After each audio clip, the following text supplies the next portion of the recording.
Assalamualaikum warahmatullahi wabarakatuh. Perkenalkan, nama saya Dafa Hadi Hoiri dari kelas 10-3. Dan di sini saya akan menunjukkan pertunjukan wayang yang berjudul Runtuhnya Kerajaan Sriwijaya dengan durasi sekitar 7 menit rencananya, tapi kenyataannya saksikan saja.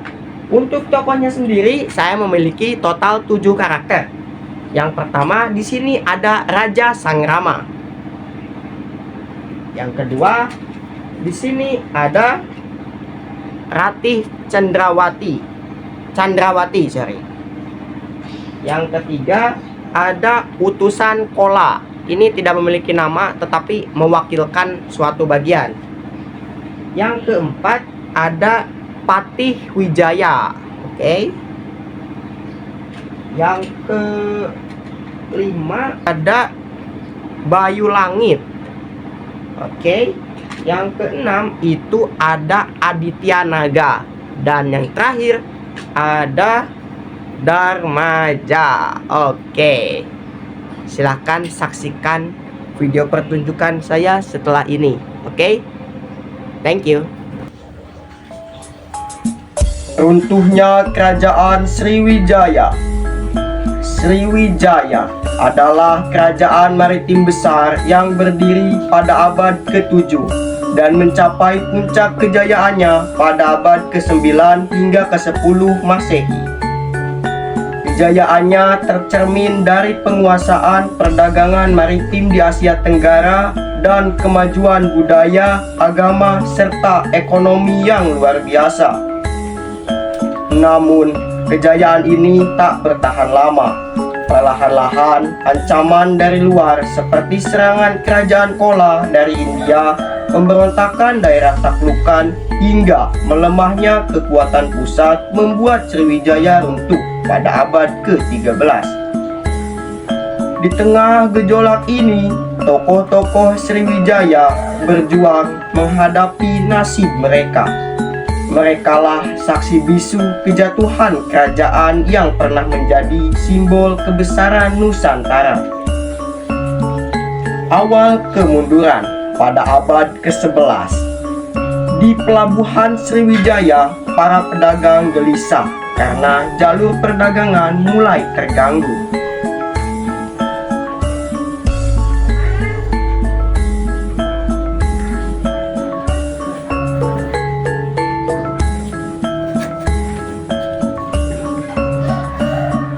Apa kalian tak merasakannya?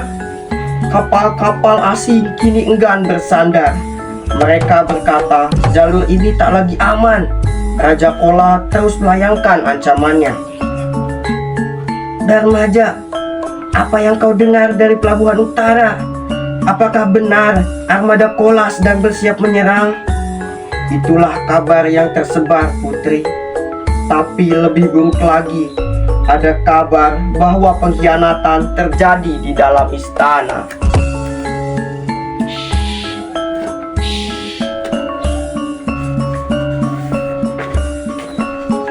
Sriwijaya yang dahulu berjaya dengan pelabuhan-pelabuhan ramai, kini mulai merasakan goyahnya kekuatan.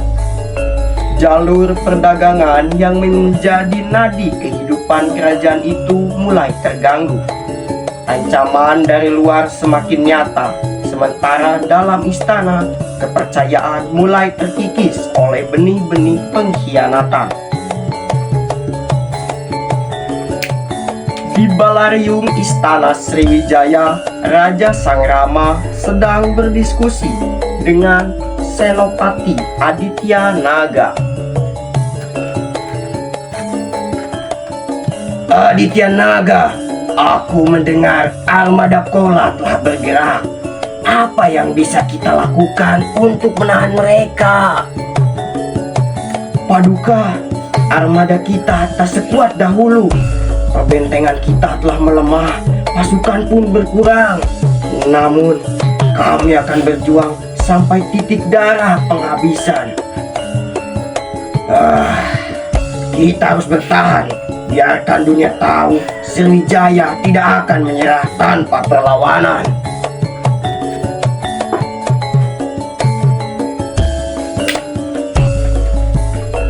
Pada tahun 1025 Masehi, serangan besar dari Kerajaan Kola melanda Sriwijaya. Dalam hitungan bulan, pelabuhan dan benteng-benteng penting berhasil direbut. Meski perlawanan dilakukan, kekuatan Sriwijaya sudah jauh melemah. Inilah awal dari pecahnya kekuatan besar yang pernah menguasai Selat Sunda dan Malaka.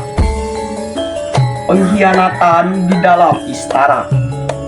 Di taman istana pada malam hari, Patih Wijaya berbicara dengan utusan Kola secara diam-diam.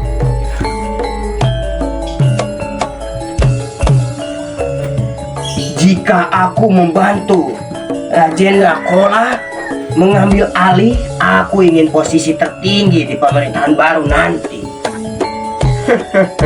Sriwijaya akan menjadi milik kami. Jika kau setia, kau akan mendapat ganjaran besar.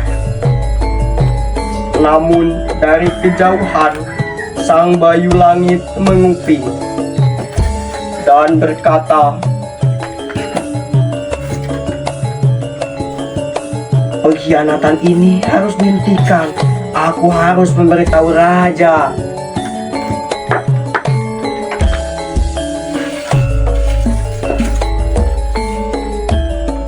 Ketika ancaman dari luar kian mendekat, ancaman dari dalam malah semakin menghancurkan.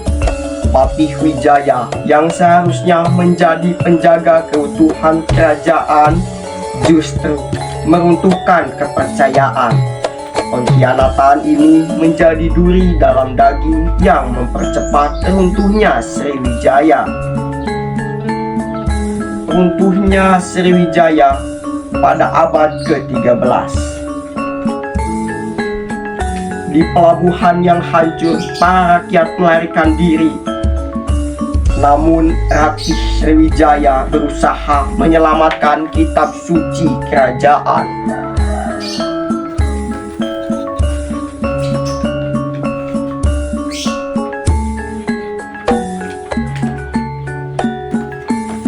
Ini bukan akhir dari Sriwijaya.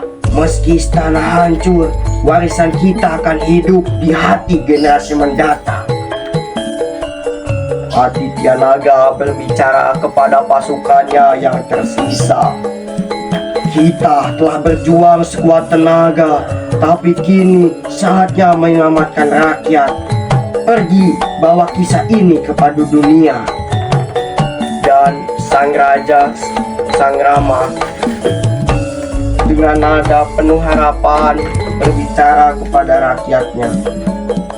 Sriwijaya memang runtuh, tapi cahaya kejayaannya tak akan pernah padam.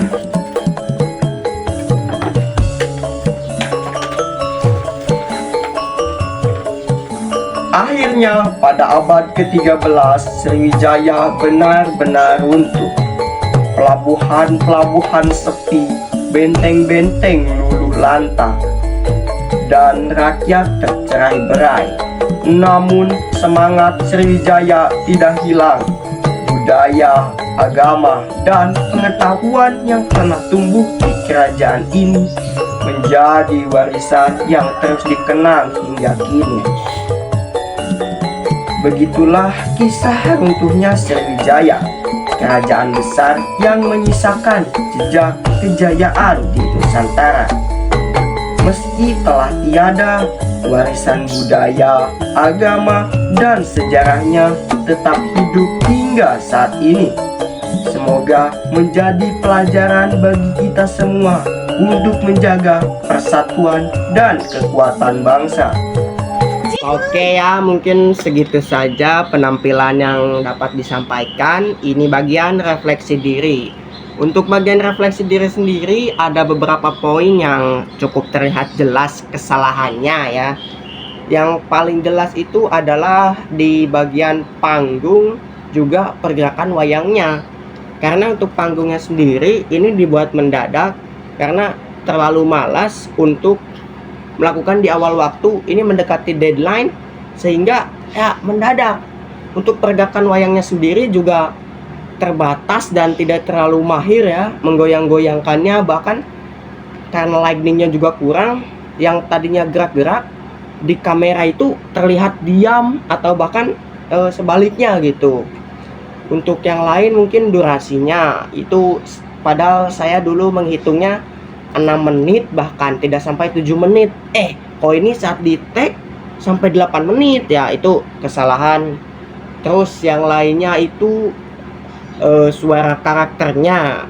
Padahal saya sudah mencoba semaksimal mungkin untuk tiap karakter itu suaranya berbeda. Pada awalnya mungkin itu beda, tapi lama-kelamaan jadi sama karena faktor grogi, sehingga ya suaranya itu dan pemikiran otaknya itu tidak sinkron, sehingga ya suaranya jadi sama semua.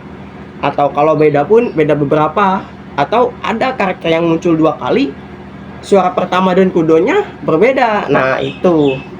Terus untuk yang lainnya ya mungkin segitu saja sih ya. Thank you.